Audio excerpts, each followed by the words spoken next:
பல பையர்ஸ் குறைஞ்ச விலை, பெரிய ஆஃபர், கேரண்டீட் ரிட்டர்ன் இந்த மாதிரி அட்வர்டைஸ்மெண்ட்டை பார்த்து அவசரமாக முடிவு எடுத்துடுறாங்க. அதுக்கப்புறமா EMI, delay, legal issue, financial ஸ்ட்ரெஸ்ஸுன்னு பல பிரச்சனைகளை வந்து சந்திக்கிறாங்க. இன்றைக்கி ப்ராப்பர்ட்டி பையர்ஸ் கண்டிப்பாக தெரிஞ்சிக்க வேண்டிய 3 ஹை ரிஸ்க் ப்ராப்பர்ட்டி ஸ்கீம்ஸை பற்றி பார்க்கலாம். ஸ்கீம் நம்பர் 1, கம்ப்ளீட் அப்ரூவல்ஸ் இல்லாமல் ப்ரீ லான்ச் பண்ணுறது. இது ரொம்ப ரிஸ்க்கான ஸ்கீம். அப்ரூவல் ப்ராசஸ் நடக்குது, இப்போ புக் பண்ணுங்கள், கம்ப்ளீட் ஆனதும் ரேட் வந்து டபுள் ஆகிடும். இந்த மாதிரி அட்வர்டைஸ்மெண்ட்டை நீங்கள் பார்க்கலாம். ஆனால் அப்ரூவல் இல்லாமல் புக் செஞ்சிங்கன்னா project delay, bank loan rejection, legal complication, பல வருட வெயிட்டிங், இந்த மாதிரி பல ரிஸ்க்கை வந்து நீங்கள் சந்திக்க நேரிடும். பையராக நம்ம பார்க்க வேண்டியது வந்து அப்ரூவல்ஸ் தான். CMDA, DTCP, RERA registration, environmental clearance, land ownership, planning permission, இந்த மாதிரி இருக்கிற டாக்குமெண்ட்ஸ் தான் நம்ம வெரிஃபை பண்ணணும். ப்ரைஸ் குறைவாக இருக்குதுன்ற ஒரே காரணத்தினால ஒரு நல்ல ப்ராஜெக்ட்டுக்கான அடையாளம் ஆகிடாது. ஸ்கீம் நம்பர் 2, கேரண்டீட் ரிட்டர்ன் இல்லைனா ரெண்டல் ஸ்கீம். 12% ரிட்டர்ன் தருவோம், மந்த்லி இன்கம் தருவோம், ரெண்டல் கேரண்டீடாக உங்களுக்கு கிடைக்கும்.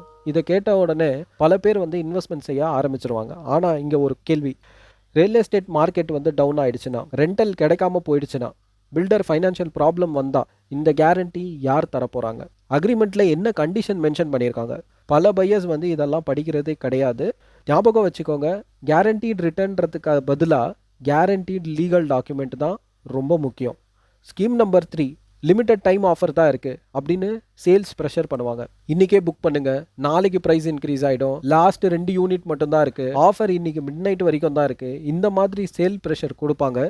பையர் யோசிக்கக்கூடிய நேரம் வந்து கொடுக்கவே மாட்டாங்க. லீகல் டாக்குமெண்ட்ஸை பார்க்க முடியாது, ஃபேமிலியோட டிஸ்கஸ் பண்ண முடியாது, லோன் எலிஜிபிலிட்டி கூட செக் பண்ண முடியாது. ப்ராப்பர்ட்டி வாங்குறது ஆன்லைன் ஷாப்பிங் கிடையாது. ஒரு நாள் ஆஃபர் போனாலும் பரவாயில்ல, ஆனால் தவறான ப்ராப்பர்ட்டி வாங்கினீங்கன்னா பல வருஷம் கஷ்டப்பட வேண்டிய சூழ்நிலை வரக்கூடிய வாய்ப்பு அதிகமாகவே இருக்குது. ஃபைனலாக இந்த 3 விஷயங்களை மட்டும் ஞாபகம் வச்சுக்கோங்க. Sales pressure, guaranteed return offers, approval இல்லாத ப்ரீ லான்ச் ப்ராஜெக்ட். ப்ராப்பர்ட்டி வாங்குறதுக்கு முன்னாடி பில்டரோட ட்ராக் ரெக்கார்டு செக் பண்ணுங்கள், லீகல் வெரிஃபிகேஷன் பண்ணுங்கள், RERA, sale agreement, construction progress, இது எல்லாமே வந்து செக் பண்ணுங்கள். இது எல்லாத்தையும் சரி பார்த்த பிறகு நீங்கள் முடிவெடுங்க. உங்களோட வாழ்க்கையோட மிகப்பெரிய முதலீட்டை அவசரத்தில் எடுக்காதீங்க. இந்த வீடியோ உங்களுக்கு யூஸ்ஃபுல்லாக இருந்தால் லைக் பண்ணுங்கள், ஷேர் பண்ணுங்கள், ஆர்னஸ் சேனலை மறக்காமல் சப்ஸ்கிரைப் பண்ணுங்கள். இந்த மாதிரி இன்னொரு அவேர்னஸ் வீடியோவில் உங்களை சந்திக்கிறேன் ஃப்ரெண்ட்ஸ். தேங்க்யூ.